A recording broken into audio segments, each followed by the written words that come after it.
রাখা নাই, আর দু চারজন, হ্যাঁ ব্যথা হয়ে গেছে। আর দু চারজন থাকলে ভালো হতো। হ্যাঁ হ্যাঁ হ্যাঁ। সোজা চালাতে পারছে, সোজা আসো এখান দিয়ে। হ্যাঁ এই তো আসে। হ্যাঁ হাতে যাচ্ছে। হাঁপাবে না, বাচ্চার প্র্যাকটিস থাকার ব্যাপার আছে। এই তো আর একজন এসছে মনে হচ্ছে।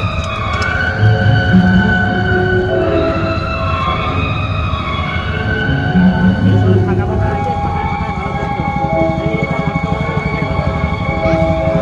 আসো পেছনে পেছনে পেছনে যাও, পেছনে ঘোরাও, পেছনে, ঘোরাও। হ্যাঁ। এই